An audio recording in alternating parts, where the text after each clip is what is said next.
This has never happened in world history. More than 40 countries and about 50 ships with over 10,000 people are heading toward Israel. These people are not soldiers, they are not going to fight, they want to stop the fighting and stand with the Palestinian people. As Muslims, of course we support them. But at the same time, we are losing the narrative war. People ask why there are so few ships from Muslim countries. We don't understand what is happening in the world. Why are navies from countries like Spain and Italy protecting this flotilla?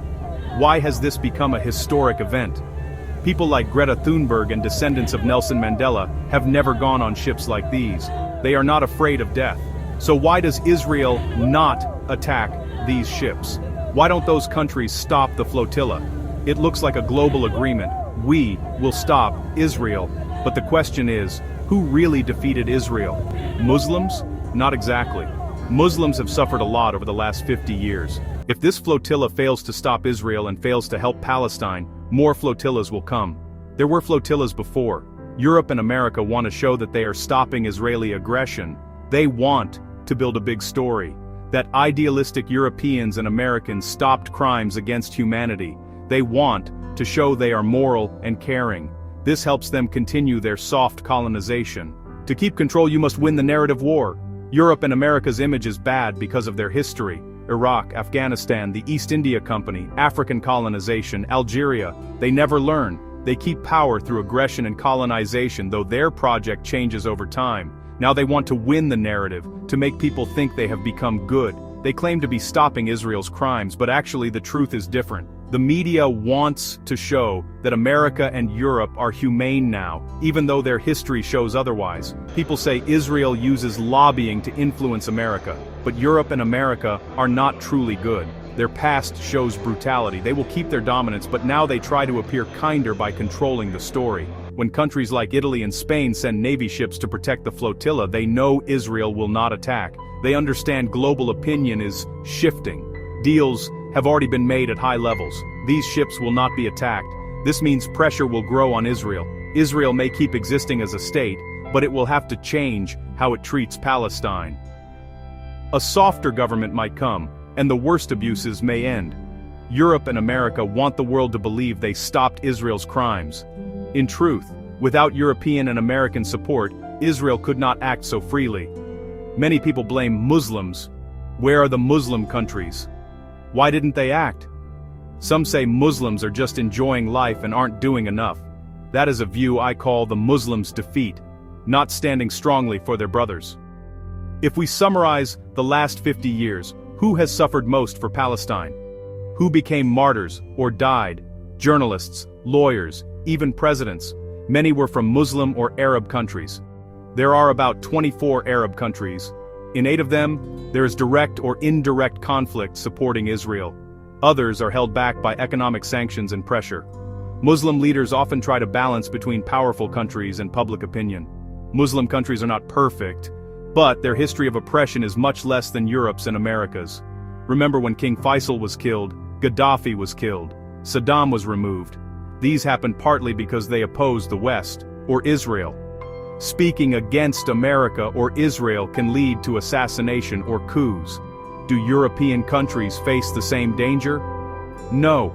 I support the flotilla as a Muslim. But the sacrifices of these Western activists are small compared to what many Muslims have already suffered.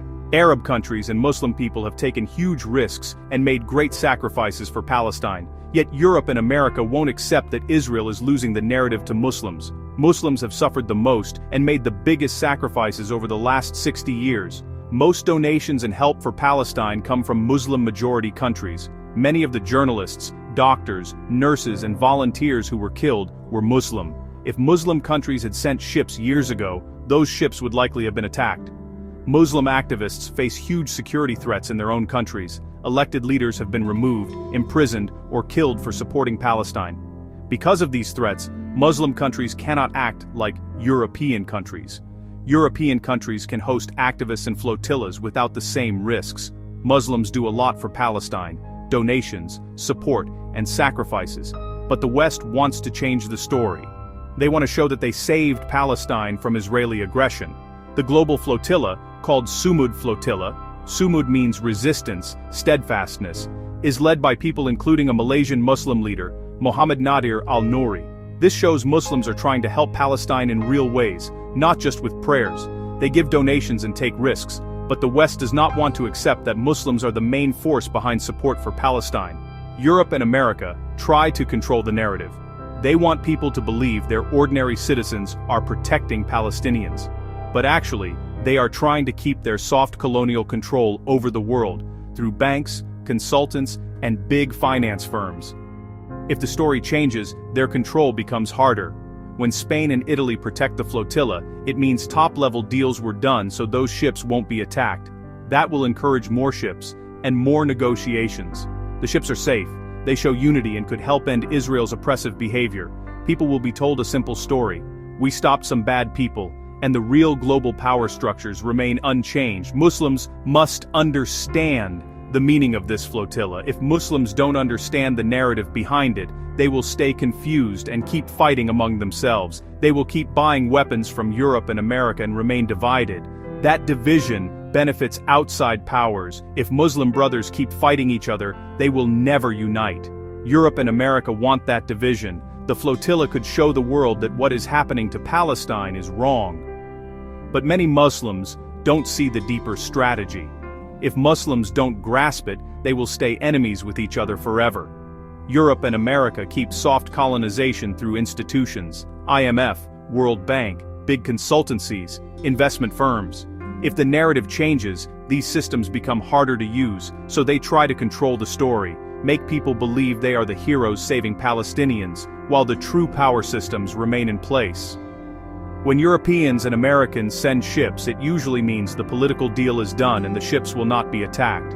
They might return, negotiate, and more ships will come. The goal is to show the world a story that benefits them, while keeping their global influence. In short, I support the flotilla and I thank God for people trying to stop injustice. But we must see the larger picture. The real problem is the huge military-industrial complex and deep state powers that profit from war and oppression. Muslims have suffered most and shown the biggest courage for Palestine. If Muslims don't understand this narrative game, they will stay divided. They will keep fighting each other and keep buying arms from Europe and America. That will keep them weak. The flotilla is important, but Muslims must see the bigger strategy so they can unite and stop being enemies with each other.